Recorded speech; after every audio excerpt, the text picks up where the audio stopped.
Hello বন্ধুরা, আজকে তোমার একটু চিকেন খাওয়াবো। একদম বিয়েবাড়ির স্টাইলে আলু দিয়ে চিকেন। একদম বাঙালির আলু লাগেই, তার কারণ হচ্ছে বাঙালি আলু চিকেনে খাবেই। আলু আছে, চিকেন আছে, আদা আছে, রসুন আছে, ধনে, জিরে, হলুদ, লঙ্কা, তার সঙ্গে একটু কাশ্মীরি লাল লঙ্কা, দেখতেই পাচ্ছ। তারপরে একটু লেবু নিয়ে নিয়েছিলাম, এটা আমার গাছেরই লেবু। যেমন আমারও রস আছে, লেবুটারও সেরকম রস আছে।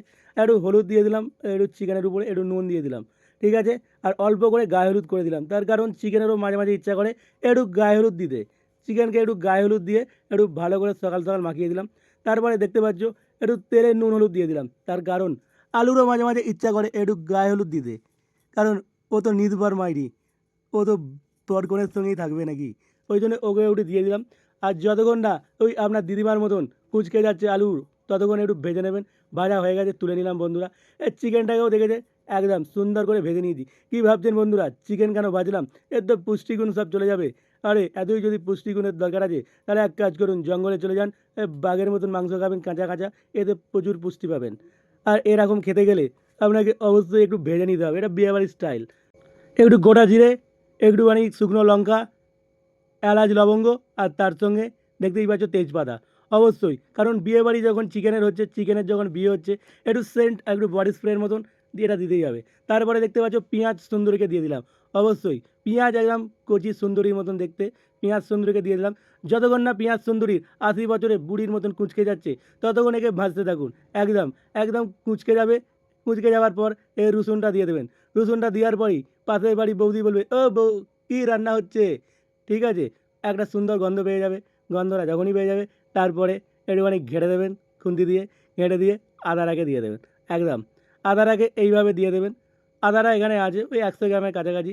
একটুখানি আদাটা দিয়ে দেবেন। আর দুটো মতন রসুন ছিল, গোটা রসুন দিয়ে দিলাম। এবার তারপরেই এরা একটু বরকনের মতন দুজনে একটু জড়াজড়ি করবে। রসুন আর আদা পেঁয়াজের সঙ্গে পেলেই একটু কড়ার মধ্যে একটু জড়িয়ে ধরবে। তখনই অমরেশ পুরীর মতন একটু জল দিয়ে দিতে হবে। অমরেশ পুরীর মতন একটু জল দিয়ে একটু নেড়ে দিতে হবে, তাহলেই এরা ধরাধরি বন্ধ করে দেবে। তারপরে দিতে হবে এই যে লাল লঙ্কা, একটু সাজগোজ করাতে হবে মাইরি। একটু লঙ্কা দিয়ে দিলাম, একটু হলুদ দিয়ে দিলাম, একটু জিরে দিয়ে দিলাম, একটু ধনে দিয়ে দিলাম। একদম সব কিছু সুন্দর করে দিয়ে দিলাম। দেওয়ার পর একদম একটু নাড়ানাড়ি করতে হবে, না নাড়লেই অসুবিধা আছে। তার কারণ আবার ধরে যাবে।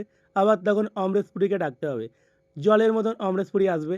সবাইকে একটু ছাড়াছাড়ি করিয়ে দেবে। একদম সুন্দর করে শুধু নাড়তে থাকুন, কারণ মশলাটাকে সুন্দর করে একটা তেল বার করতে হবে। একদম তেলটা উপরে ভাসবে, তবেই সুন্দর করে মশলাটা। নুন বলছিল, হ্যাঁ আমার দাম কম বলে ভাই আমাকে এতক্ষণ বসিয়ে রেখেছিলে। না ভাই, নুন তোমার দাম কম নয়, তোমাকে না দিলে খাওয়াই যাবে না, তোমাকেও দিয়ে দিলাম। টমেটো বলে, দাম তো আমারও ভাই কম, আমাকে কি দেবে না? অবশ্যই টমেটোটাকেও দিয়ে দিলাম। একদম টমেটো সুন্দর করে দিলাম, লাল লাল টমেটো। টমেটোটাকে ভালো করে দিয়ে ভালো করে কষিয়ে নিলাম। একদম সুন্দর করে কষে নিলাম।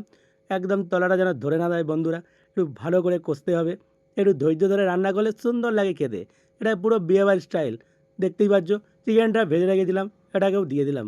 একদম এবার সুন্দর করে মাখিয়ে নিতে হবে, যেমনভাবে ওই বিয়েবাড়িতে হলুদ মাখায় মেয়েগুলো, ঠিক সেইভাবেই আপনাকেও এর সঙ্গে মাখিয়ে নিতে হবে।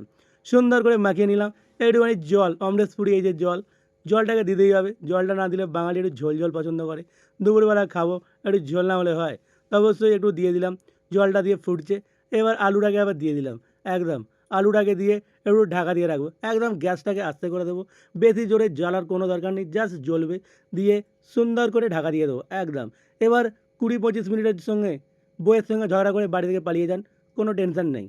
ফিরে এসে দেখবেন চিকেন রান্না হয়ে গেছে। দেখতেই পাচ্ছেন আলুটা পুরো একদম মধ্যিখান থেকে ভারত পাকিস্তানের মতন একদম আলাদা হয়ে গেল। মাংসটাও একদম 70-80-90 বছরের বুড়িকে দিলেও সুন্দর করে খেতে পারবে, একদম পুরো গলে গেছে। ঠিক আছে, কালারটা দেখেছো একদম কাশ্মীরি আপেল। এই বন্ধুরা তোমরা তো লোভ দিয়ে দিচ্ছ, এই আমি ঢাকা দিয়ে দিলাম কিন্তু রেডি, তোমরা চলে এসো, খাবে তো।